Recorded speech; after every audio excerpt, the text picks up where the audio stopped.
Right then, morning and welcome to Alicante train station, where I'm looking for a train to take me to one of Spain's UNESCO Heritage Sites. A city where the buildings seem to defy gravity on the edge of a cliff, and if you haven't guessed it already, that place is Cuenca. The problem is, our train's at 10 to 8 and it's currently 20 to 8, so I better probably get a move on here. So where do I need to be? At 53, this goes through Madrid, Valladolid, and so on I think. Right then, where we at here? So we've got 5 and 6 there, 1 and 4 up ahead, right? And here's the other thing with the Spanish trains is you actually get an ID checkpoint, so you can see here we've got the queues for it. Got this sorted. Right, so which carriage are we on? Carriage 5, alright. Right, so where are we at here? So we got carriage 1, got 2, 3, but you'll never guess what's coming next. Carriage 5, right. I think we're actually on the sky deck for this one. It's very pink in here. It kind of reminds me like a 1960s diner. So the Spanish train system is actually the 4th best in Europe, but the problem is it's not really well connected. You have to go to Madrid to get anywhere, so we can't just go from Alicante to Sevilla, for example. But I think compared to England, the prices you pay are next to nothing. From Alicante to Madrid, it's about 3 hours and costs about £6.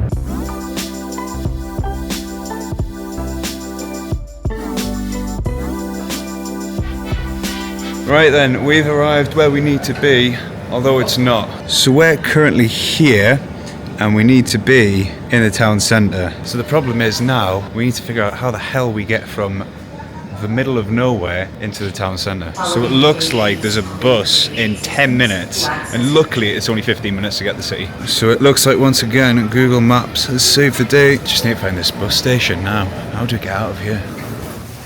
See if there's any information or anything, but I think, yeah, those look like the bus stops out there, so if we go there, I'm sure it'll say. Creo que autobús, creo que sale a y media. Tenéis un taxi ahí, tenéis taxis ahí, ¿vale? Vale, gracias.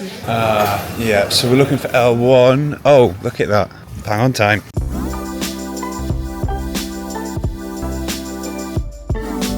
Finally, welcome to Cuenca. It's grey, it's wet, but there's plenty to see. First thing we need to do is get some breakfast because I'm starving. Once again, a little bit like I said, it's quite quiet and it's Saturday today as well.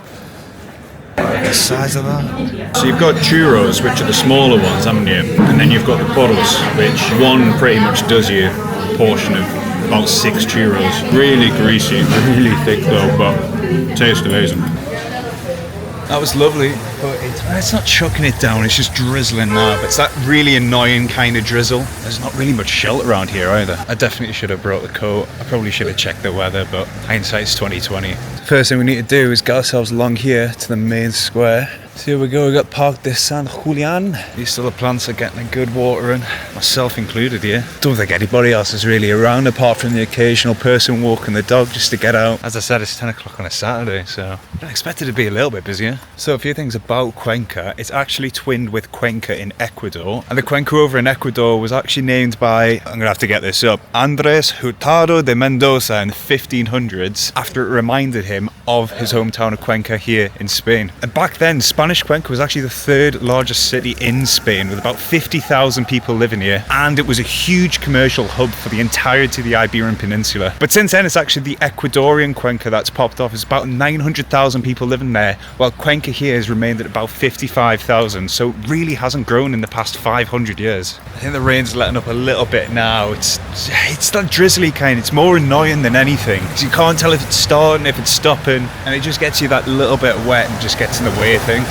You can see as well, the visibility's not great, but it kind of gives that eerie effect. I'm just hoping when we get to the bridge and the hanging houses that you can actually see it, because otherwise, a bit of a lost cause at that point. Here you go, you got the Spanish Square, the Plaza de España. It's a bit run down, doesn't it? Like, there's some half abandoned, half still going on works over there. Everything else has just kind of fell down. Although it's only, what, the 10th, 11th of January, so it's been the Three Kings and the festive period, so I'm assuming that the workers have gone off for Christmas and then not really came back. Right, so we're going to head just outside of the main city square for some brilliant views. Hopefully we can catch them. So we're actually in the new town of Cuenca right now, and it does have an old town, which is the part that's protected by the UNESCO World Heritage. So you've still got the city walls that you can see, which we'll be checking out a little bit later. Nearby, you've got the castle and the hanging houses on that side as well. So already here, we've got Viajes Ecuador, which looks to be a travel agent. So they are still aware of that Ecuadorian link, which is nice to see. And so here we've got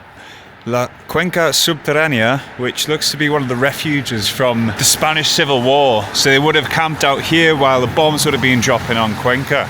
So on Saturday, which is today, they actually do a tour at 1 o'clock. So it might be worth coming back if we're around this way to see what's inside. So now crossing at the other side of Cuenca over to Rio Júcar, which I tell you what actually looks very green. So you've got the old town just in the distance there. So right now we're walking up to one of the strangest things in Cuenca, which is Los Ojos de la Mora, which is essentially some eyes painted on the side of a mountain. And you can already see we got some of these hanging houses. I mean, they're not the famous ones, but right on this cliffside you can already see, like, I would be very nervous living in one of those. And it's not like it's a slight drop, that is a steep drop down. I tell you what, from those balconies though, you get a lovely view of that river. This is the climb that we now need to make to see Los Ojos. I mean, it's a decent climb, it's not too steep, which is alright. Or you could take that one and just go essentially vertically up and around, but I don't think I want to do that today. Google Maps said it was a 70-metre incline.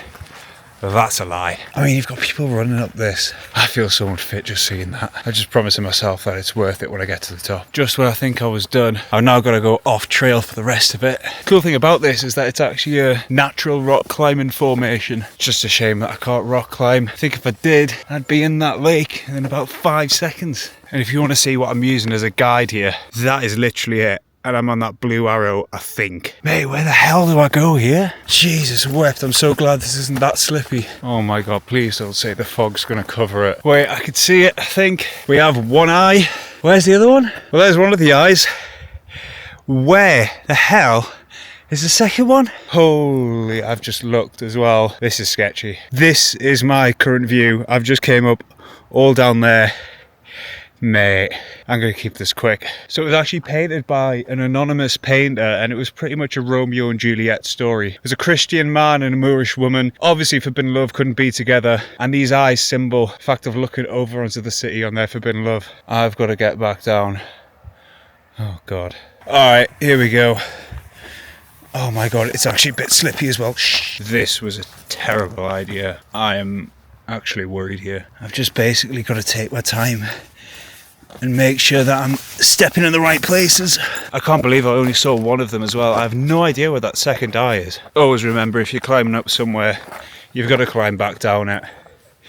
Should have done a risk assessment. Right, we're in the clear now, I think. Just a little bit further down. Oh my god, thank god for that. I don't think my insurance kicks in until I go to Mexico as well, so if I got stuck up there, it would have been game over. Right, anyway, this is a much better view. I think the fog's clearing just a little bit as well. So you've got the gorge all the way down here, which is actually one of two gorges in Cuenca, and then you've got the old town all the way along there, which we're going to head up to next.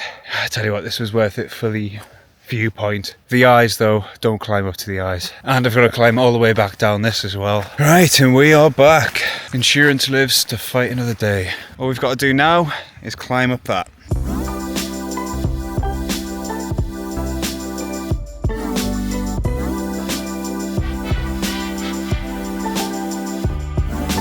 Right, we've made it to Cuenca Old Town, which is already about 100 times better than the new town. I just can't be bothered with any more steps, although I think we've got more to do. I think one of the things I am quite liking with Cuenca is that it is quite varied. I mean, it's very hilly, but you've got the old, you've got the new, and they've maintained it really well. This stop-start rain's back again as well, but just make your mind up. And then you just pass through a random alleyway and you get this view. And you see here, here's the other ravine, and it's the River Júcar, which is the thinner and smaller one. Again, you've got those mountains right in the background and that mist in the distance just making it a bit more spooky. I mean, yes, it's not blue skies and sunshine, but it gives you a bit of an atmosphere.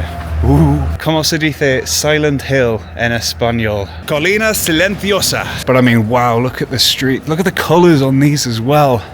It's incredible. Just walking down here for your daily breakfast or to the bakery to get stuff, and then here into the old town square. Wow, I mean, look at this is incredible. God, the wind's picking up now. Winds are getting up again. I think half of this video is just going to be me complaining about the weather, but it's probably going to be half of my videos in general. But here we go, first sight of the cathedral. My god, that is massive. I think in terms of cathedrals, that is pretty unique. I love the archways as well. I just kind of blanked out. That's amazing. The only problem is I think it's like €7 or €8 to go inside, and I'm not really in the mood for it right now, but we've got some better stuff coming coming up, back up to these mazy streets now, taking us to the hanging houses. Now this is what it's famous for, these hanging houses. And I'm just hoping the visibility doesn't ruin it too much, but we'll see. Coming around to them now.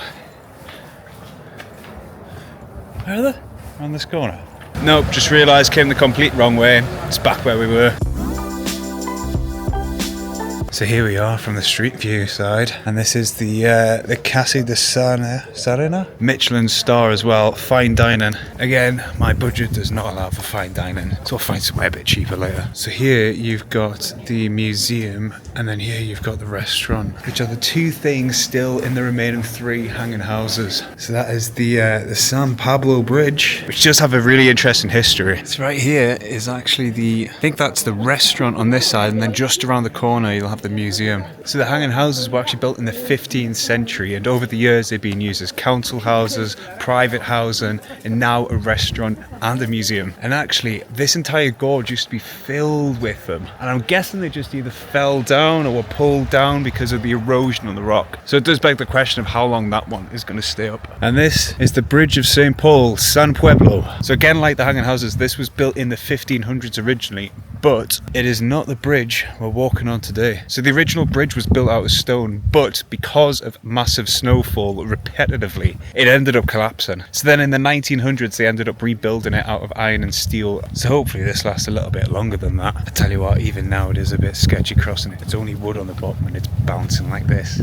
Maybe it's not going to last long, who knows? So I wonder if those are the foundations from the original stone bridge, and then they've just built the iron around it and on top of it. Because you can see this is definitely where it originally started, and that's the material that they would have used, and then obviously with the snowfall it's all just collapsed. I mean, you wouldn't want to be on that when it's fell down, but you have got a great view of the hanging houses here. That right there is just where we were, so you can see that entire cliff face used to have houses all the way along and all the way over here as well, and then over the years they've just had to be pulled down or the cliffs eroded. You've also got the city walls going up here, which is where we were walking, right there into the old town. Don't know if I can imagine living in one of those, and then the council comes around to say, by the way, your house is going to fall down, so you might want to leave. A bit knackered at that point, wouldn't you?